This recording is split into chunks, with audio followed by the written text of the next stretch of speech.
Hi viewers, welcome to Adonos. इस video में हम आपके साथ क्लास 9 के चैप्टर को स्ट्रक्चर ऑफ एटम को डिस्कस करेंगे। अगर आपको हमारा वीडियो पसंद आए तो वीडियो के एंड में हमारे चैनल को लाइक और सब्सक्राइब जरूर करें। इस चैप्टर से रिलेटेड नोट्स आपको हमारी वेबसाइट learnui.com पर अवेलेबल है।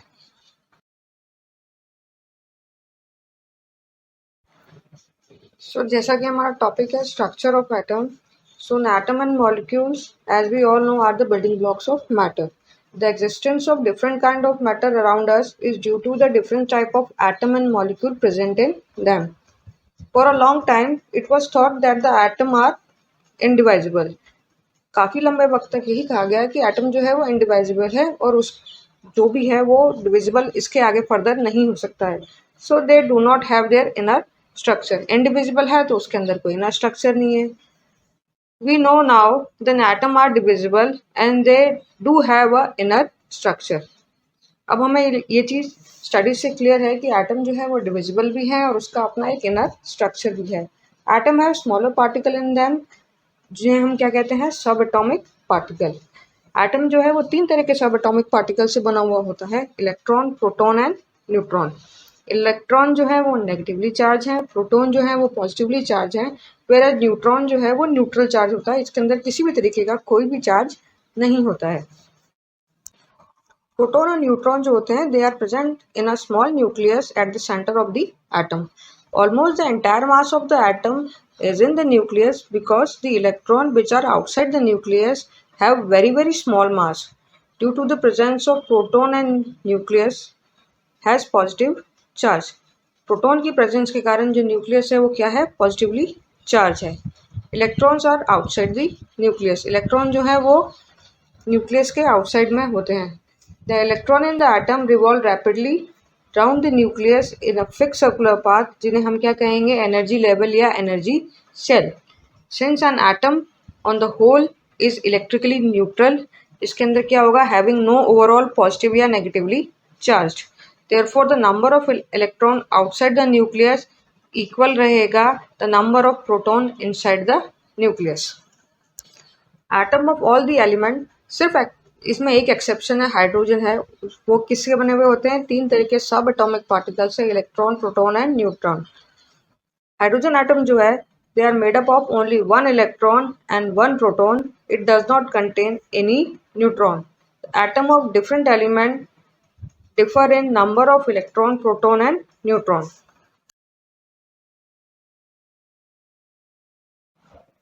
अब हम बात करते हैं Thomson model of an atom की।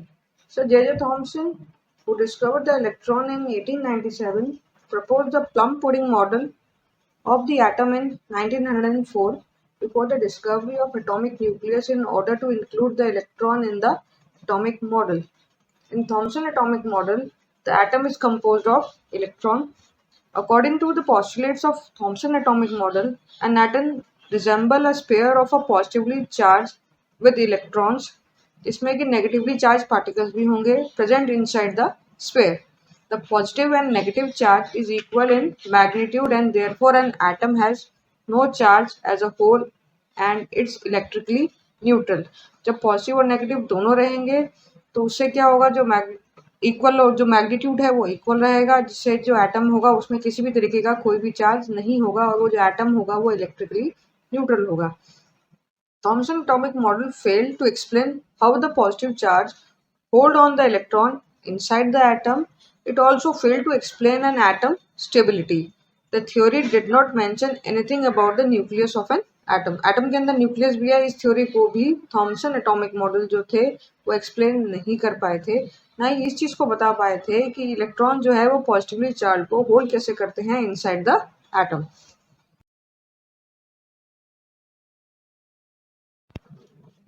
Thompson model of an atom के बाद अब आते हैं Rutherford's model of an atom पे। Ernest Rutherford was interested in knowing how the electron are arranged within an atom. तो उसके लिए रदरफोर्ड डिजाइंड एन एक्सपेरिमेंट। इस एक्सपेरिमेंट के अंदर उन्होंने क्या किया, fast moving alpha particle were made to fall on a thin gold foil. एक फास्टेड मूविंग अल्फा पार्टिकल्स को एक थिन गोल्ड फॉइल के ऊपर उन्होंने जब पास किया तो उसका रिजल्ट क्या निकला, वो इस एक्सपेरिमेंट के थ्रू हम समझने की कोशिश करते हैं। उसमें रदरफोर्ड ने क्या किया, he selected a gold foil because he wanted as thin a layer was possible, जितनी पतली से पतली लेयर हो सके उसके लिए रदरफोर्ड ने क्या किया, गोल्ड फॉइल को लिया. This gold foil is about 1000 atom thick. Alpha particles are doubly charged helium ions. Since they have a mass of 4u, the fastest moving alpha particles have a considerable amount of energy. It was expected that the alpha particle would be deflected by the subatomic particle in the gold atom. Since the alpha particles were much more heavier than the protons, तो Rutherford ने क्या decide किया, he decided to expect to see a large deflection. But the alpha particle scattering experiment gave totally unexpected result. इसमें result में उन्हें क्या observe हुआ, सबसे पहला ऑब्जर्वेशन उनके पास ये आया, the most of the fastest moving alpha particle pass straight through the gold foil. कई सारे जो फास्टेस्ट मूविंग अल्फा पार्टिकल थे वो गोल्ड फॉइल के अंदर से बिल्कुल ही स्ट्रेटली पास हो गए. Some of the alpha particle were deflected by the gold foil by some angle. कुछ जो अल्फा पार्टिकल थे वो गोल्ड फॉइल में से डिफ्लेक्ट होकर कुछ एंगल के ऊपर डिफ्लेक्ट हो गए. Surprisingly out of every 12,000 particle appear to rebound.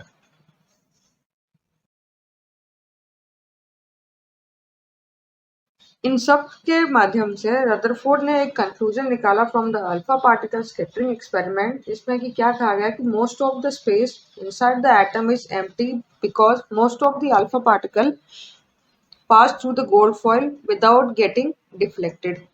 Secondly, the few particles were deflected from their path, indicating that the positive charge of the atom occupied very little space. Third one जो conclusion निकला इस experiment का वो क्या निकला, अ very small fraction of alpha particle were deflected bye 180 degree centigrade या 180 degree, indicating that all the positive charge and the mass of the gold atom were concentrated in a very small amount within the atom. इस data से उन्होंने एक चीज और calculate करी, he also calculated that the radius of a nucleus is about 10 raised to the power 5 times less than the radius of an atom. Atom का radius जो रहेगा वो न्यूक्लियस के रेडियस से 10 raise to the power 5 times ज्यादा रहेगा. On the basis of this experiment Rutherford put forward the nuclear model of an atom, जिसके अंदर कुछ खास तरीके के फीचर्स थे. उन वो फीचर्स क्या थे, there is a positively charge centre of an atom, जिसमें हम क्या कहेंगे उसे हम nucleus. Near by all the masses of an atom reside in the nucleus. Second क्या है, the electron revolve around the nucleus in a circular path. तीसरी चीज उन्होंने क्या करी, the size of a nucleus is a very small as compare to the size of the atom.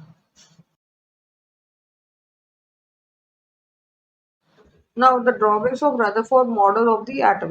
The revolution of the electron in a circular orbit is not expected to be stable.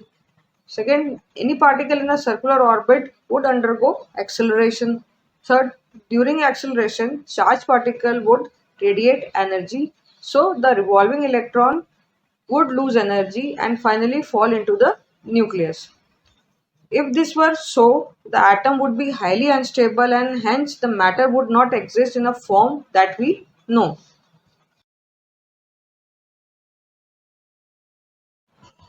अब है Bohr's model of atom.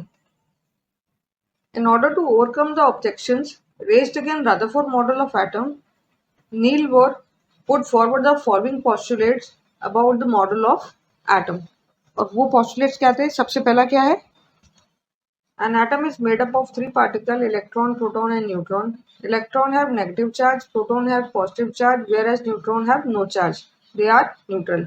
Second one, the proton and neutron are located in a small nucleus at the center of atom. Due to the presence of proton, nucleus is positively charged. The third one, the electron revolve rapidly round the nucleus in a fixed circulation path, जिन्हें हम क्या कहेंगे, energy level या energy shells. The energy level or shells are represented in two ways, either by number 1 2 3 4 5 6 या फिर letters में K L M N O P. The energy levels are counted from center to outward.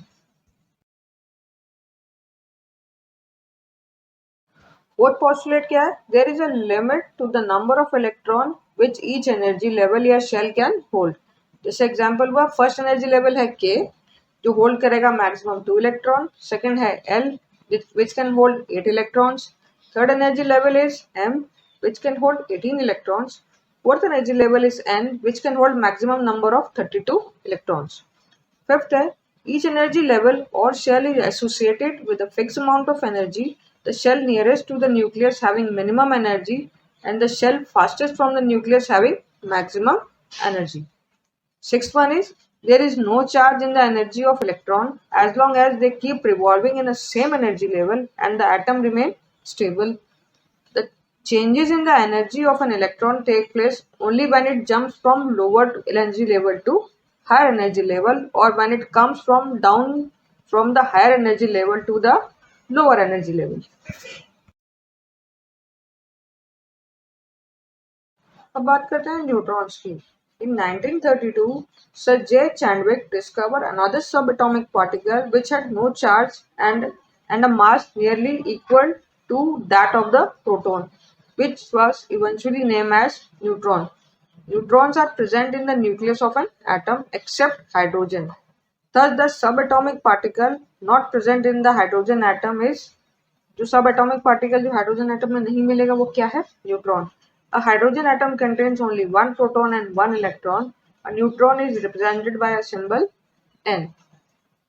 इसमें first आता है the mass of neutron. The mass of neutron is equal to the mass of proton, या एक अलग शब्द में हम कहें the relative mass of neutron is 1 2. The absolute mass of neutron is 1.6 into 10 raised to the power minus 24 grams. Second है charge of a neutron. Neutrons has no charge, they are electrically neutral.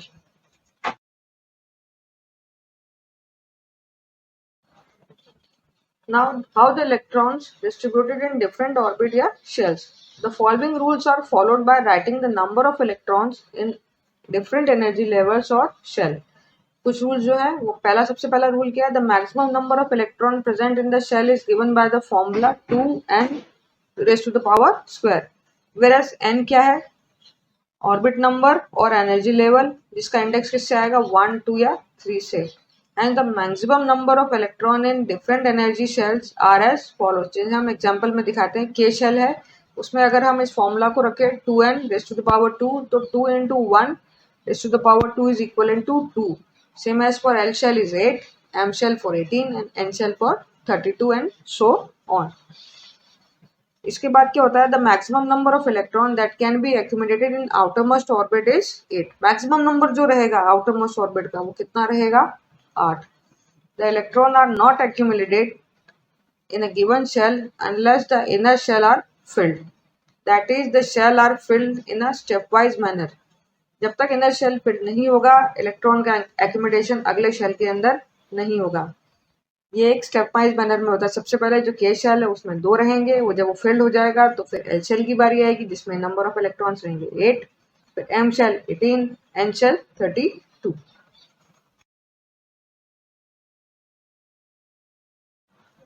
Now the next one topic is valency. From the Bohr-Bering scheme, the outermost shell of an electron can accumulate a maximum of 8 electrons. Bohr-Bering scheme के according outermost shell जो रहेगा वो कितने electron का maximum electrons को accumulate करेगा? 8 को. It was observed that the atom of an electron having completely filled outermost shell shows little chemical activities. या हम अलग शब्दों में कहें, their combining capacity और valency जो क्या उसकी क्या रहेगी? 0.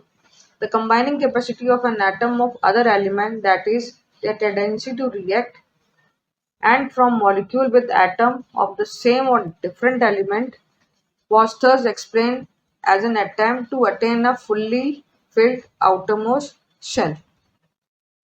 An outermost shell which has 8 electrons was said to possess an octet. जिसके अंदर पूरे outermost shell में 8 electrons रहेंगे उसको हम क्या कहेंगे कि उसका octet complete है.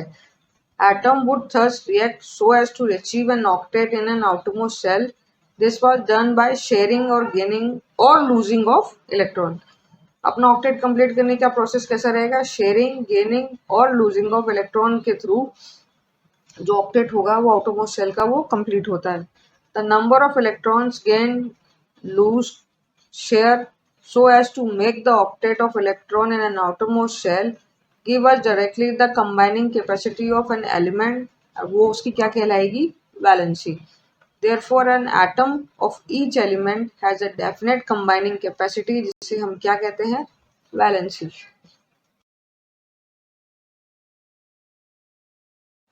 Next one is atomic number. Proton are present in a nucleus of an atom. It is a number of proton of an atom which determines its atomic number. It is denoted by Z. Elements are defined by number of protons they possess. Example क्या रहेगा? जैसे hydrogen है, hydrogen के लिए जब atomic number लिखा जाएगा तो Z is equal to 1 because in hydrogen only one proton is present in the nucleus. Carbon का क्या रहेगा? 6. Therefore, the atomic number is defined as the total number of proton present in the nucleus of an atom. Atom की nucleus के अंदर जितना total number of proton होगा वो क्या कहलाएगा? उसका एटॉमिक नंबर, जिससे हम किस सिंबल से डिनोट करेंगे? Z से. Now, mass number. The mass number is defined as the sum of the total number of protons and neutrons present in the nucleus of an atom. इसके example क्या है? The mass of carbon is 12U because it has 6 proton and 6 neutron. So 6U plus 6U is equal to 12U. Similarly, the mass of aluminium is 27U. इसमें 13 proton रहेंगे और 14 क्या रहेंगे? Neutrons.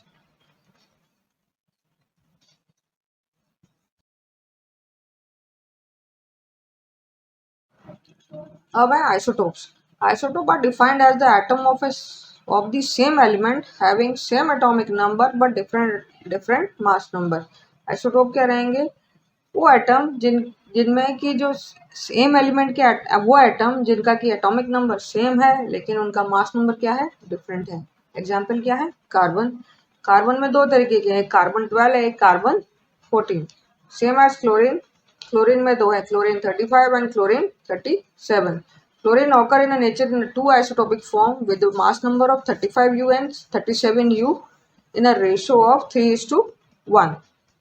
The average atomic mass of chlorine atom on the basis of above data, जिसको हम कैसे लिखेंगे? 35 75 by 100 and 37 25 by 100. So 104 by 4 and 37 by 4 142 and 35.5 U last. It does not mean that any atom of chlorine has a fractional mass of 35.5 U. It means that if you take a certain amount of chlorine, it will contain both isotopes of chlorine and the average mass of 35.5 U.